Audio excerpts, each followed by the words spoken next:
Hi, my name is Amanda from Hair by Amanda Blass, and today I'm going to show you how to create this elegant downdo using ClipHair clip-in extensions in shade number 4. To get started, clip your clip-ins throughout the hair and then grab your first section from the crown of the head. Twist this hair, pulling it out ever so slightly once it's twisted, and then grab a bobby pin and secure this nice and tight at the base of the head. This is going to be the anchor for the entire look. Grab your second section of hair from the left side of the head. Twist this hair to the right, scrunch it up, cross it over your first section, and then pin nice and taut.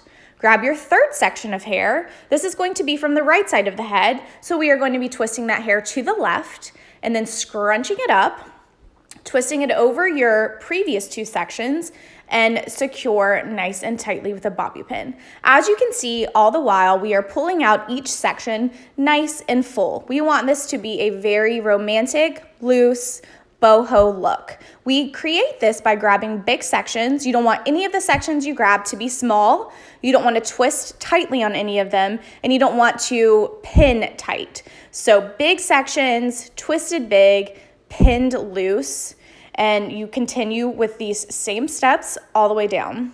You grab one section of hair from one side of the head, twist it to the opposite, cross it over all your previous sections, and then pin.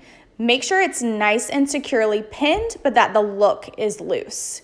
You can see that the entire look is really starting to take shape at this point, and we've really only grabbed about 6 or 7 sections. So it's a pretty easy, quick look that looks very glamorous and intricate.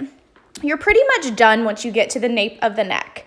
Whenever you get here, you're gonna leave the remaining hair and only grab 2 sections. Twist them, wrap them around each other, and secure with a ponytail. This is the only time that we're using an elastic and not a bobby pin. So we want to finalize this entire ponytail with one elastic so that it's super secure. Twist any remaining hairs so that it covers the elastic, pull out any remaining sections, and you're completely done. You can top this look off with fresh flowers to really step it up and amp up that elegance, or you can leave it without any accessories and you have a perfect, elegant downdo.